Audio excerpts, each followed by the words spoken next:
Tonight, the province is reopening more retail stores in a cautious bid to restart the economy. I'm ready to go to try and provide what I can for my customers. We'll tell you which stores are being given the green light to reopen and what guidelines they'll have to follow. Plus, we know that people can't stay home forever. They will need to go outside, and it is good for their health. a shift in tone from the city as it moves to create more space for pedestrians on city streets. And this father of four was in the ICU on a ventilator for 2 weeks, but he is finally home after an emotional send-off. Good evening, I'm Mike Wise. You will have more options this weekend for places to go out and shop if you're willing to go out and shop. It is welcome news to many business owners eager to open their doors. But as Farah Morelli tells us, there are questions about how some parts of Toronto will be able to balance physical distancing with long lineups. For 30 years, Pro League Sports has kept its doors open on Queen Street East. That changed 6 weeks ago. I can't lie, it's been tough. For Tex Thomas, the pandemic has been a 1-2 punch. Not only was he forced to close his shop, but sports have all been canceled. To not have the Raptors kind of going for a second run from what they had last year is huge. I mean, it really is devastating for us at this point. Today's announcement means Thomas can open again for curbside pickup. I just think at this point, anything that comes not only for my business, for every other small business out there, it's going to be great. The province announced it's lifting more restrictions today on businesses. We are making it easier to support local mom-and-pop shops. Here's what's changing. As of Friday, garden centres and nurseries will be allowed to let customers inside, so long as they follow certain physical distancing practices. Starting Saturday, hardware and safety supply stores will be allowed the same rules. And on Monday, all retail shops with a street entrance can open for curbside pickup. The province is also expanding the list of essential construction projects. It's positive. It's finally time that some of our retailers can start making money. While this all spells good news for retail shops hit hard since March, there are questions about how dense neighborhoods like this will manage long lines for pickup. Used to be one of the great things about West Queen West was that intimacy. And we have our businesses, which are pretty narrow, all those kind of things. But with Curb TO, there are locations that the city's going to allow, instead of a lane, it's a place where people can get together and wait in line that's not on the sidewalk. We will also be ready to respond to problems if they occur when it comes to lineups outside businesses, for example. Appropriate common sense measures will be taken.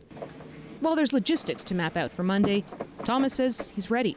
The big question is, are customers ready too? Do they still feel safe to go out to your neighborhood store to pick up an item or two? So that will be the big thing moving forward. Farah Morelli, CBC News, Toronto. The City of Toronto is changing its messaging for residents when it comes to staying safe during this pandemic. For weeks now, the advice of Toronto Public Health has been to stay home. Well, now that's changing to keep your distance. That's as officials work to create more space on city streets for pedestrians and cyclists. The active TO plan will create more quiet streets. These will be local routes with traffic calming measures implemented very quickly as to enable local car traffic only and open up more space for cyclists and pedestrians. These routes will be chosen in areas where there is a lack of park space, or conversely, in areas where the routes are close to large parks so as to help alleviate congestion in the parks themselves. Now, Mayor Tory says the rollout will begin soon. The city is aiming for 50 kilometers of quiet streets to start. Now, part of the plan will be to close entire roads that are next to trails or other hot spots where people tend to crowd. The city is also accelerating construction of new bike lanes, and Tory says some of the changes to streets will be temporary, while others could be permanent. And next week, we'll also see extended store hours for the LCBO. Right now, liquor stores have been on a reduced schedule of 11 a.m. to 6 p.m. Tuesday through Saturdays. Well, starting a week tomorrow, that's May 14th, hundreds of stores will open at 10 a.m. and close at 9 p.m. That'll be Tuesday through Saturday. The LCBO says most stores will be open on Sundays from 11 till 6 as well. However, all stores will remain closed on Mondays until further notice. A series of protests took place across the province today, held by some healthcare workers demanding better protective equipment from the government. we know and we believe that there is a direct link between the lack of access to proper protective equipment and the 2,892 healthcare workers who currently have COVID-19 and the 5 healthcare workers who have died. These are some of the images from those protests. You see the healthcare workers holding up posters with the number 2,892 on them. That represents the number of their colleagues they say have been infected with COVID-19. 5 of those workers have died. The Canadian Union of Public Employees organized these demos and provided the photos. The union is calling on the provincial government to provide proper protective equipment. And Toronto is opening a second COVID-19 recovery site later this week. It's for homeless people who test positive for the virus, and it will give up to 250 individuals a place to recover. As Talia Ricci tells us tonight, it comes amid renewed calls for the city to do more to help our most vulnerable. Places of worship in Toronto say they've been taking on a lot these days, handing out meals, toiletries, and supporting more people experiencing homelessness than ever before. While I'm glad All Saints is in the position to offer basic washroom facilities, I am very aware of our limitations. It is challenging to operate a space when one person desperately needs to use the toilet and another person is washing her hair. With her facilities being stretched, she's joining more than 100 religious leaders demanding urgent action from Mayor Tory, like more housing, PPE, and testing at shelters, as well as better access to harm reduction services. Some things that have been forgotten or neglected and has not been placed in a timely manner. These are the basics of the fundamentals of life. Those demands echoed at a drive-by protest today. This pandemic has turned up the volume and highlighted a crisis that already existed in the city. Plus, they say evictions of homeless encampments are just making things worse. When that's the only safe option that people are actually trying to take charge of their own safety and do. So we felt, honestly, I'm appalled by that. The city says it's moved close to 2,000 people to hotels, apartments, and community centers, achieving physical distancing in 95% of its system. The city also says it's obtained more PPE for shelter workers. So far, close to 250 people within the shelter system have tested positive for the virus. Talia Ricci, CBC News, Toronto. Ontario will soon begin collecting race-based data from COVID-19 patients. We have been working on the questions that should be asked, and we're just in the process of getting the questions added to the basic questions that are asked by a health unit. They will be questions that will be answered on a voluntary basis, because, as you said, they're not included in the anti-racism legislation. So it will be voluntary. If the case wants to answer, they will. If they don't want to answer, they don't have to. But we will be starting that very soon. This move comes after data in the United States showed an overwhelming number of Black and Latino residents have died of the virus. For example, in Chicago, Black residents make up about 30% of the population, but represent more than 70% of COVID-19 related deaths in that city. It's a move one Toronto doctor is applauding. It allows you to understand and predict where the outbreaks are and get the right resources in the right place. And if you can get the right resources in the right place, you get a better outcome for everybody. And that's how you not only flatten the curve, but you stop the news cases coming through. And what we were doing was flying blind. Earlier this week, Toronto's Chief Medical Officer, Dr. Eileen de Villa, said the city would start asking for socio-demographics like race after noticing low-income people and immigrants had a higher rate of hospitalization with the disease. Well, when it comes to testing for the disease, Ontario missed its testing targets for the 3rd day in a row. The Premier is blaming some medical officers of health, but some of those doctors say the province bears responsibility as well. Our Queen's Park reporter Mike Crawley has that story. The ability to do widespread testing for COVID-19 is a crucial ingredient in Ontario's plan to loosen restrictions. The province's current target is to complete 16,000 tests every day. After hitting that target on each of the first 3 days of May, testing numbers have fallen short for the last 3 days in a row. Start picking up your socks and start doing testing. Premier Doug Ford put the blame yesterday on some medical officers of health. Aren't even putting the work in as far as I can see. Today, Ford is tempering his comments. Well, let's be very clear. I don't want to blame anyone, and the people of Ontario expect me to push the system, and it's never personal. The public health units have been told to test all long-term care residents and staff by May the 15th. The province is responsible for testing supplies and the lab system. Some public health doctors say there have been problems with both. When the province started to expand testing, we had significant shortages of swab supplies. So we couldn't even do more testing if we wanted to. The supply of swabs is very inconsistent. Some days we are getting 1,000 swab and then we don't get any for a number of days. The opposition leaders say Ford needs to take responsibility. He's responsible for funding the labs. He's responsible for, making sure that the capacity is there to get the testing done. And so I don't think it was the right thing to do to throw those folks under the bus. The buck stops with Mr. Ford. When you are the Premier of Ontario, when you are in that leadership position, it's not simply good enough to express frustration and then blame others when things don't go your way.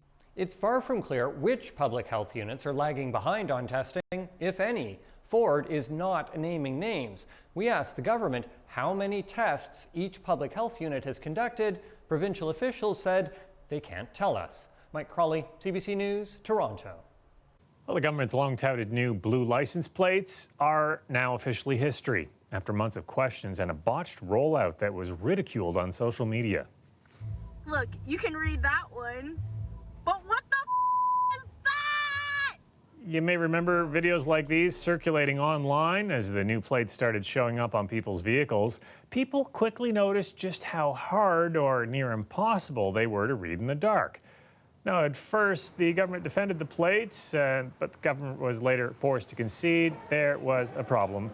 Well, they blamed 3M, the manufacturer. Well, today the Premier confirmed the province is officially scrapping the design. I'm just not ready to put any more resources towards this, and we'll run through all the inventory of existing plates we have and also look at ways to use the new plates for non-passenger vehicles. The province is reverting back to the old blue and white plates. In their short run, about 145,000 of the blue plates were distributed. Toronto police have now identified and charged these 3 skateboarders for using the Gardiner as a skate park. This video shows the 3 men going for a ride down the Bay York Yonge Street off-ramp. It's not the time to be taking advantage of our roadways for any reason. That type of behavior could have resulted in a more serious outcome had a vehicle collided with the skateboarders in question. The 3 men have been charged with skateboarding on a prohibited highway. That comes with a fine of $110 each. So we just actually rallied our neighborhood together and went with a wagon and asked people for their empties. After the break, this North York family wants your empties. And it's all for a good cause.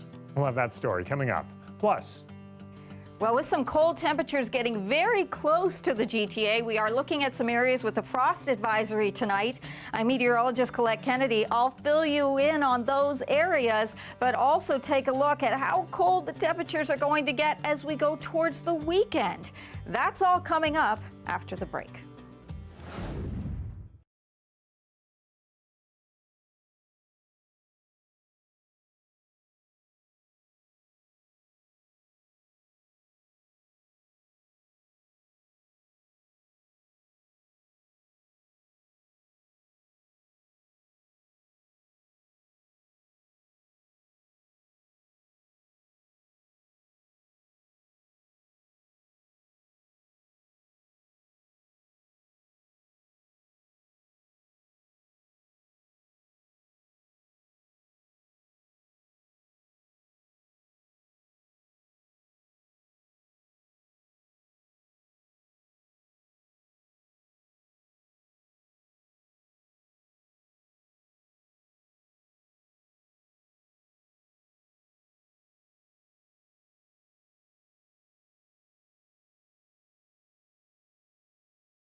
Time to check on the weather forecast right now with meteorologist Colette Kennedy. Now, we don't have to worry about this in Toronto, but Colette, parts of our viewing audience have to deal with a frost advisory overnight.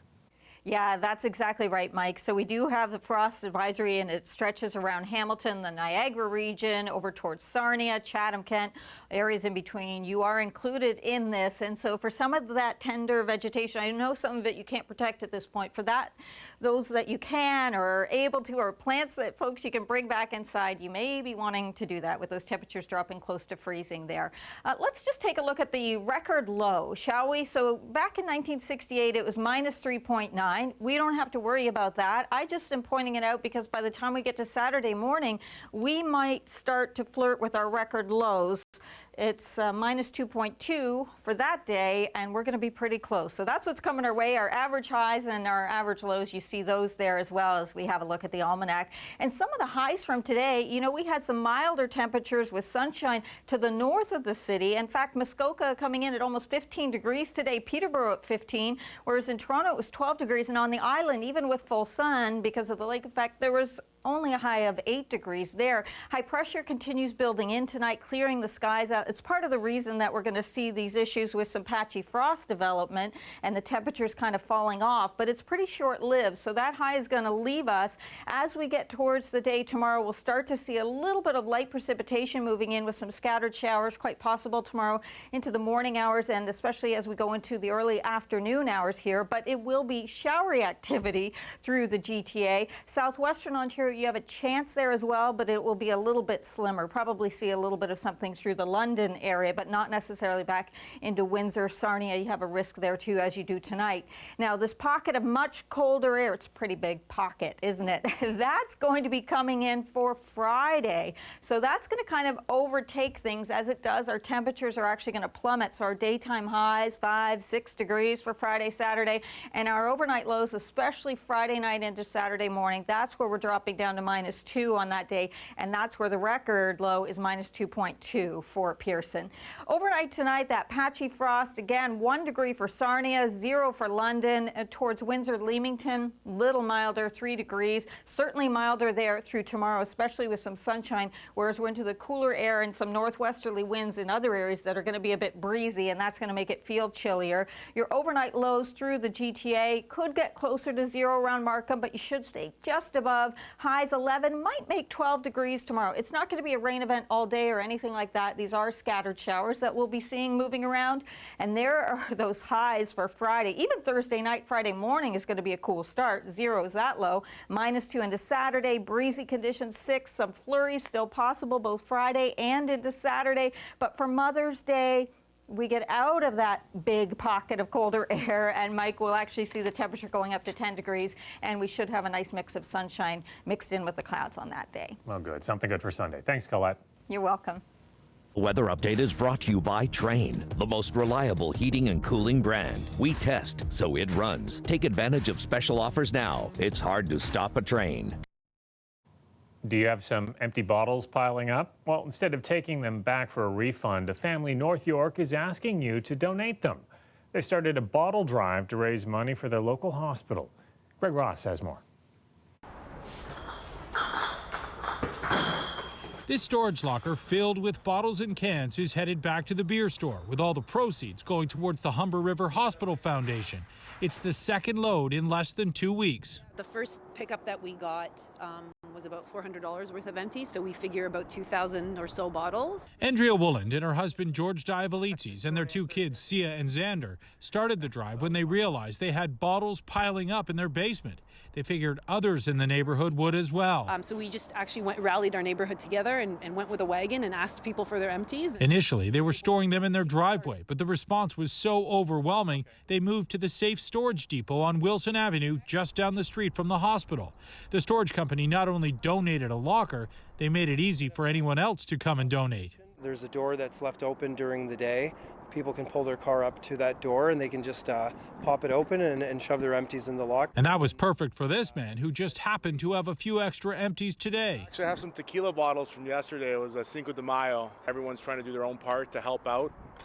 their neighbor and their friends and even people that they don't know. Even the beer store is getting in on the act, agreeing to send a truck to pick up what turned out to be some pretty big loads. Yeah, for them to do by themselves, no, like super hard. So, you know, we're glad to be here and help out and help out for the cause. Diavolici says it's given him some motivation to have a few extra drinks. You've been one of the biggest donors to this place. Any case of Sleeman draft is definitely mine. Of course, you recommend that everybody do it responsibly. Please do. Greg Ross, CBC News, Toronto.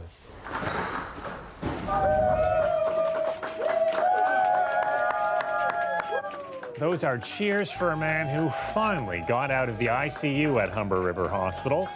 After the break, the story behind this heartwarming video. We'll be right back.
A Toronto man is recovering after a terrifying fight against COVID-19. He spent weeks hooked up to a ventilator, not knowing if he'd survive.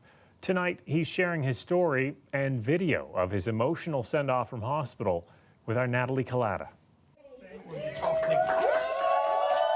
It's a moment Hassim Abdallah wasn't sure would ever come. I always have a fever and I always have a cough and all my bodies was itching like a weak, like a little bit of pain all my body.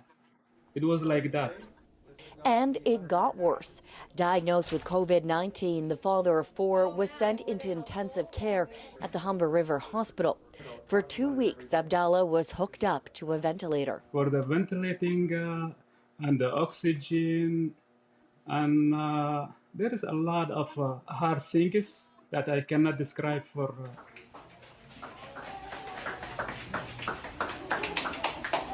Then on Friday, good news.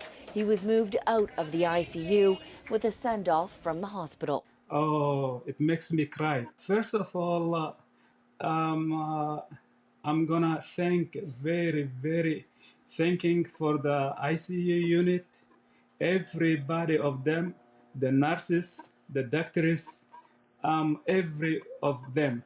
And secondly, I'll be thankful for the recovery room that I've been there. His victory over the virus has been watched more than 5,000 times on Twitter.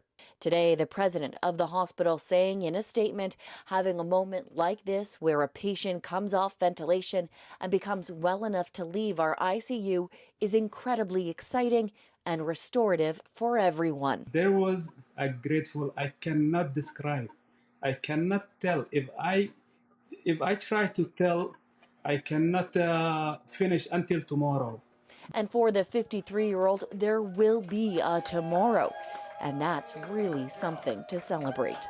Natalie Collada, CBC News, Toronto. Some great news to end things with. Well, that's our newscast for tonight. Tomorrow on the extended version of The Current on CBC Radio 1, they're going to be talking about extremely weird baby names.